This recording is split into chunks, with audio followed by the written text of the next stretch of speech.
Muy bien, muchas gracias. Vamos a darle la palabra ahora al doctor José Manuel Luna Nemesio. Eh,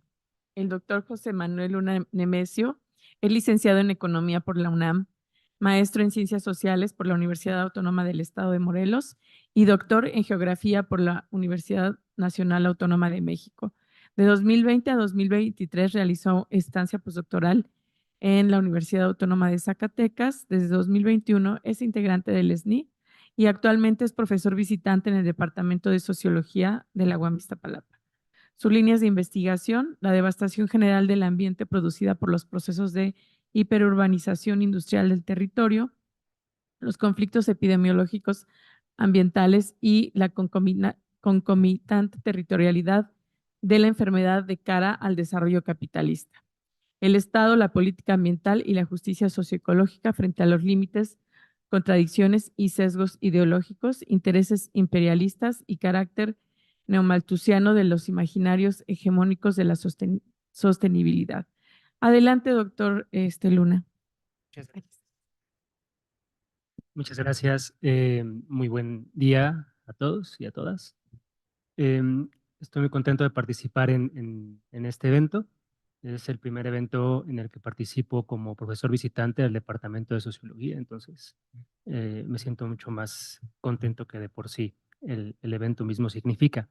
Voy a compartir con ustedes unas diapositivas que preparé para la plática, que llevan por título La injusticia ambiental como espacio de profundización de las desigualdades sociales. Es resultado de la investigación que he desarrollado en los últimos 3 años y conectándolo con lo que he venido trabajando estos meses de mi participación como profesor visitante aquí en la UAM Iztapalapa. Antes de comenzar propiamente, me gustaría dar una lectura a deslinde de conflicto de intereses. Yo soy docente e investigador, he sido docente e investigador en universidades públicas. No trabajo para la industria farmacéutica ni participo en algún tipo de proyecto con la industria médica o colaboro con una ONG ambientalista. Por lo tanto, no hay ningún tipo de influencia o sesgo por cuestiones económicas o políticas, más aquellas que derivan de mi origen, carácter y conciencia de clase. Y por lo tanto, deslindo a todos los compañeros de la mesa, a los organizadores, de lo que voy aquí yo a compartir. Todo lo que he expresado es completamente mi responsabilidad. De hecho, este anuncio para hasta que estemos todos más tranquilos y en confianza, pues voy a dar lectura como a la hoja de ruta para que por favor me empiecen como a alzar la mano cuando ya se hayan excedido los tiempos o demás, para que sepamos más o menos eh, en qué parte de la charla estamos. Voy a comenzar la participación exponiendo algunas consideraciones problemáticas para que se entienda el por qué hablar de desigualdades sociales y cómo se complican estas por la injusticia socioambiental. En segundo lugar, voy a platicar ya de cómo se articula lo socioambiental con la desigualdad social y para ello vamos a entrar a ver la actual emergencia sanitaria y ambiental que se produjo en nuestro país durante la larga noche neoliberal y cómo esto implica un contexto socioterritorial de profundización de las desigualdades y cerrando la plática algunas conclusiones o propiamente aperturas hacia diálogo y hacia nuevas investigaciones. Pues para empezar con el contexto, me gustaría hablar del problema al que nos enfrentamos, el problema que vivimos. Como bien sabemos, estamos en una sociedad donde la desigualdad, la pobreza, la marginación, pues no es un resultado de una mala política, de un mal gobierno, no es resultado de una falta de pericia de los gobernantes, sino responde a una condición estructural del modo de producción capitalista que por sus propias leyes y dinámicas produce esta desigualdad en la cual nosotros como proletariados estamos viviendo y sobreviviendo en algunos casos, lo cual durante los últimos 40 años se vio complicado, en tanto que estas últimas 4 décadas del desarrollo capitalista se hizo siguiendo una política de acumulación de corte neoliberal que de forma paralela a la construcción de un sistema automático de máquinas a nivel global del despliegue de corredores urbanos e industriales, propició que la miseria, la marginación, la pobreza dejase de ser un tema presente solamente en los países subdesarrollados o en vías de desarrollo y se convirtiera en un problema mundial. De ahí que toda la humanidad hemos quedado insertos en un proceso de proletarización, de marginación social, y que en el caso mexicano, pues explica las cifras donde más de 52 millones de mexicanos viven en una condición de pobreza, siendo los estados de Chiapas, Guerrero y Oaxaca los más afectados, sobre todo durante las últimas 4 décadas. A este problema económico o social se le suma la grave destrucción en términos ecológicos y epidemiológicos del país. Esto debido, en primer lugar, por la gran cantidad de sustancias químicas con la que actualmente convivimos como mexicanos, ¿no? En la actualidad, a nivel global, se producen, comercializan y procesan más de 67 millones de sustancias químicas, 15,000 nuevas cada año, son sustancias químicas de alta toxicidad, pero nosotros como mexicanos debemos estar tranquilos porque el registro de contaminantes y transferencia de contaminantes, el RETSE, eh, pues tiene clasificadas 112, ¿no? 112 que regula de estos 67 millones, entonces no tenemos tanto de qué preocuparnos. Lo que sí es preocupante es que en el país anualmente se producen más de 700 emergencias socioambientales derivadas con este panorama toxicológico. Eh, Paralelo a estas cuestiones ambientales, vemos cómo México vive graves pandemias, ¿no? En donde las más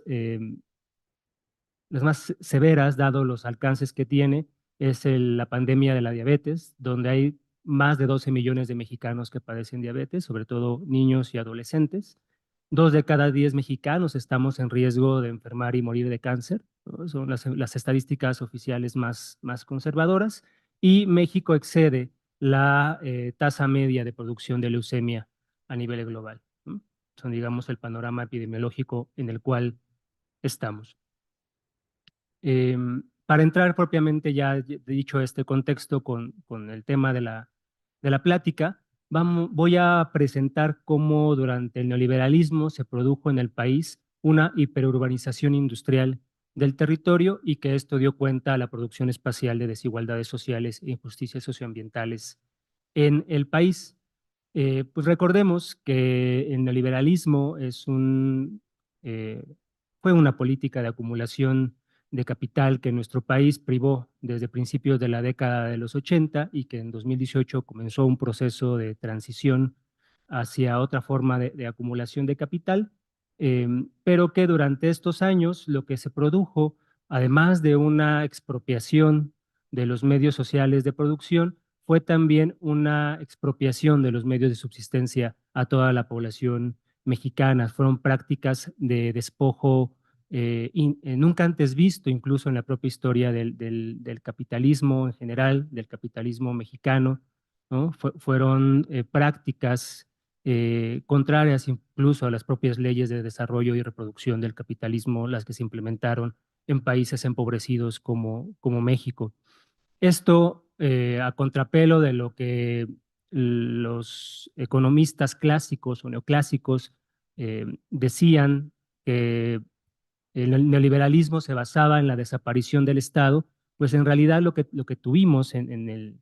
neoliberalismo, en el caso mexicano, fue una participación activa del Estado mexicano y de sus instituciones para desviar su poder político a favor de un cierto sector de la burguesía no mexicana, sino transnacional, que desde lo industrial, lo financiero y lo comercial despojaron y esquilmaron ganancias incluso a los propios burgueses del país. Con lo cual, en el territorio nacional, como les decía, se desarrollaron diversas formas de despojo muy complicadas, muy perversas, muy graves, ¿no? Ha sido un cinismo y un sadismo con el cual los diferentes actores políticos y económicos han actuado en nuestro país en los últimos años. De allí que México, en este contexto de desarrollo capitalista de corte neoliberal, Pues, por un lado, creó una serie de privilegios a empresas multinacionales, principalmente norteamericanas, ofertándoles una fuerza de trabajo muy barata a ser contratada, desregulando la protección a las propias condiciones laborales, la pérdida de los derechos de la fuerza de trabajo mexicana conquistada durante las décadas de los 50, 60 y 70 fueron dilapidadas por los gobiernos neoliberales, lo cual se tradujo en distintos momentos de la historia del país en una superexplotación de la fuerza de trabajo mexicana y en un empobrecimiento masivo de la población, lo cual, sirviendo como ventaja comparativa para la atracción de inversión de capital extranjero, se vio traducido en la generación de distintas injusticias sociales, pobreza, marginación, exclusión, ¿no? Pero además, el neoliberalismo mexicano produjo un escenario de desregulación ambiental, en donde, por un lado, se dejó de hacer materia en términos de política pública para la mm, gestión de la emisión de contaminantes, por ejemplo, y contrario a ellos, hubo una subordinación del Estado mexicano y de sus instituciones encargadas de velar por el medio ambiente, hubo una subordinación a la agenda verde impuesta desde los organismos transnacionales para precisamente no amarrar las manos al Estado mexicano para que los capitales que llegasen a invertir al país pudiesen destruir las condiciones biofísicas de los territorios, enfermando los territorios y enfermando los cuerpos de las comunidades que en ellos habitaban. Gracias. En términos espaciales, lo que tenemos como resultado de este desarrollo neoliberal del capitalismo mexicano fue una hiperurbanización voraz del territorio. Vemos cómo la urbanización en el país dejó de ser las pequeñas manchas urbanas, las zonas grises, y se generaron corredores urbanos que se articularon con los paraísos industriales que se promovieron sobre todo en el eje neovolcánico, ¿no? En la zona central del país, creando corredores, primero de grandes pasivos sociales, grandes rezagos sociales, ¿no? Pero sobre todo en términos ambientales, vemos cómo la generación de estos corredores urbanos y estos corredores industriales llevó a cabo la generación de áreas de sacrificio socioambiental, o lo que CONACYT actualmente ha definido como las regiones de emergencia sanitaria y ambiental. Tomando esto como contexto, nosotros nos pusimos a investigar cuál era, en el marco de estas regiones de emergencia sanitaria y ambiental definidas por CONACYT, cómo esto profundiza las desigualdades sociales, y para ello se trabajó en dos categorías de análisis: la categoría de enfermos ambientales, que es un correlato de la categoría de afectados ambientales que se generó desde la Asamblea Nacional de Afectados Ambientales, y ocupando los trabajos de Damián Berceñasi del Instituto de Salud Socioambiental de la Universidad de Rosario, y los trabajos de Raúl García Barrios y Andrés Barreda desde el PRONACE de Agentes Tóxicos y Procesos Contaminantes de CONACYT. Definimos lo que es la territorialidad de la enfermedad, precisamente para dar cuenta de la superposición de procesos contaminantes con la emergencia de comunidades enfermadas sobre todo por patologías crónico-degenerativas de origen no contagioso, lo cual nos permite ver cómo en México se ha vivido ya una clara transición epidemiológica. Las principales causas de muerte y enfermedad de la población eh, mexicana ya no son enfermedades infectocontagiosas, ¿no? Son enfermedades crónico-degenerativas, donde los casos de cáncer, de insuficiencia renal crónica, de leucemia, enfermedades isquémicas del corazón, la diabetes, representan las primeras causas de la población mexicana, distintos tipos de cáncer que padece la misma población. Y esto nosotros lo tratamos de observar con distintas variables, siguiendo, por ejemplo, la descarga municipal de contaminantes de las aguas residuales, viendo cómo los territorios con mayores cargas de concentración de aguas residuales derivadas de la industria y de los procesos de urbanización confluía territorialmente con las tasas de distintas morbilidades, por ejemplo, la insuficiencia renal crónica, ¿no? Esto haciendo trabajo de campo, platicando con las comunidades, sobre todo del estado de Morelos, vimos que no solamente había una superposición territorial, sino había ya prácticas propiamente sociales, donde la gente misma podía dar cuenta, a partir de su memoria y sus saberes locales, podían dar cuenta de estos procesos de territorialidad de la enfermedad, ¿no? Con lo cual vemos que en el país, además de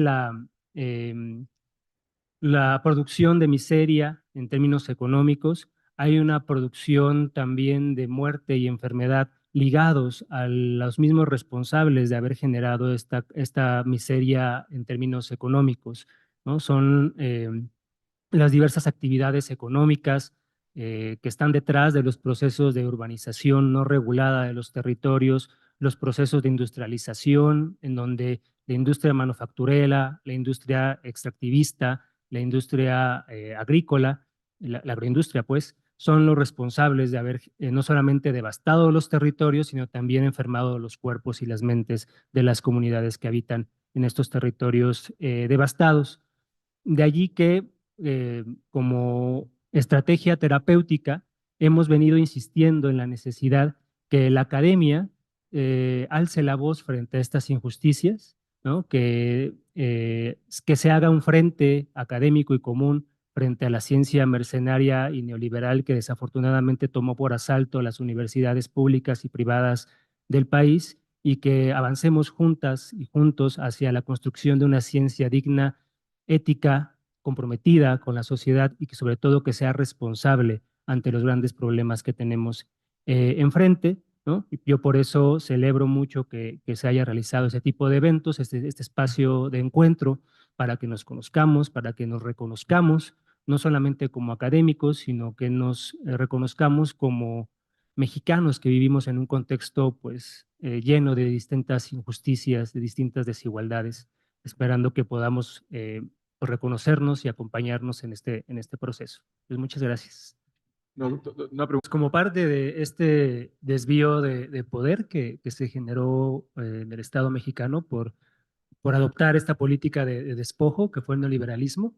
la reforma al artículo 27 que regulaba la tenencia de la tierra fue el punto clave para empezar a legalizar estos despojos, ¿no? Este concepto de desvío de poder que lo formula Raimundo Espinosa y Andrés Barreda en el marco del Tribunal Permanente de los Pueblos,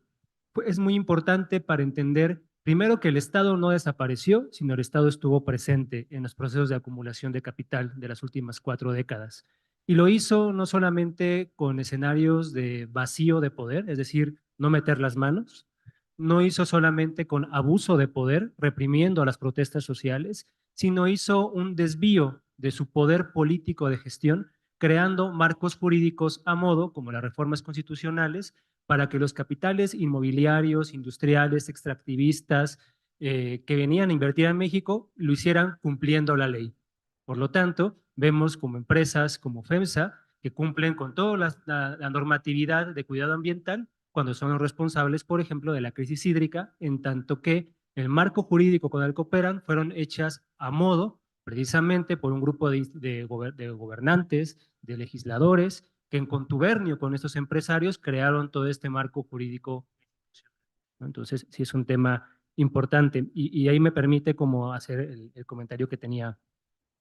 previsto, en tanto que sí, lo importante, como dices, que la academia salga del confort de las universidades, de los cubículos y que vaya a campo no a experimentar con la sociedad, ¿no? O a estudiarlos, sino a hacer incidencia social, que los proyectos de investigación que hagamos sean una investigación comprometida con la sociedad para acompañar sus propios procesos de empoderamiento, para hacer un instrumento al servicio de de las comunidades. Y en el cambio, en el tema del cambio climático, yo creo que esto pasa necesariamente por politizar el tema del cambio climático y politizar también los discursos y criticar las narrativas oficiales en torno al cambio climático, que ni es cambio ni es climático. Esta es una crisis socioambiental, una crisis del multidimensional del ambiente, donde el IPCC es importante, pero hay que reconocer de dónde viene el IPCC, hay que reconocer que hay una geopolítica del clima, ¿no? Donde hay intereses de los capitales teleinformáticos, de los capitales de las grandes petroleras detrás del IPCC y de sus informes, que están apuntando hacia la descarbonización, por un lado, para impulsar la venta de petróleo a nivel global y bajo el discurso de la transición energética, impulsar también la adopción de tecnología teleinformática como motor del proceso de acumulación global de capital, lo cual mete un problema de soberanía nacional para los países que todavía su composición orgánica de capital no les permite tener una transferencia, una transición energética autónoma. Por ejemplo, México. ¿Qué problemas económicos, socioeconómicos, de soberanía nacional se implicaría la supeditación de la agenda energética del Estado mexicano si se desfosilizara, como recomienda la agenda globalista de la Agenda 2030? ¿No? ¿Dónde quedarían todos los programas sociales que se financian con la venta de hidrocarburos? ¿No? ¿Dónde quedarían la propia autonomía y la soberanía nacional si los capitales que promueven la propia transición energética son los dueños de las patentes de los autos eléctricos, son los dueños de las patentes de la energía solar, de los parques eólicos, ¿no? Es un tema que se tiene que ver necesariamente eh, desde la perspectiva política, creo yo. Y esto pasa también por reconocer que desafortunadamente la izquierda ha quedado en medio de estos discursos ambientalistas, que no son ecologistas, son ambientalistas, en donde, pues coincidentemente, toda la discursiva, o la mayor parte de la discursiva de los grupos ambientalistas, se redujo a una dimensión que es la crisis climática, la grave crisis climática, el colapso climático, ¿no? Que a mí me parece bastante extraño que anuncian como si fueran, recordando el poema de César Vallejo, ¿no? Serán los potros de bárbaros Atilas o los heraldos negros que nos manda la muerte. Así nos presentan el tema del cambio climático, pero este grave escenario nos presentan la solución. Es decir, es muy grave, la humanidad está al borde del colapso, pero la solución es la transición energética mediante abrir nuevas ramas de acumulación de capital. Entonces, es una paradoja que yo no acabo de entender. O está muy grave la situación o es grave como para abrir nuevas ramas de acumulación global de capital. Y lo cual lleva que la izquierda se mete en estos temas de hablar de cambio climático antropogénico, la humanidad es la responsable, y se quite del dedo señalar que es una crisis multidimensional del ambiente producida por los grupos de capital financieros, inmobiliarios, agroindustriales, que no es el antropos en general, es una crisis capitalistamente producida por actores con nombres y apellidos, con procesos contaminantes y de devastación ambiental que se ven palpablemente cuando una agroindustria devasta el suelo, lo erosiona, cuando se deforestan los territorios por las empresas inmobiliarias y que no queda en una simple medición de expertos que ven la emisión de gases de efecto invernadero, ¿no? Yo creo que eso se tiene que tomar en cuenta en las discusiones del cambio climático y me da gusto que aquí en la UAM se estén llevando a cabo ese tipo de investigaciones porque eso abre precisamente la posibilidad de que esta siga siendo una casa abierta al tiempo y que se siga poniendo a la vanguardia de los tiempos que corren.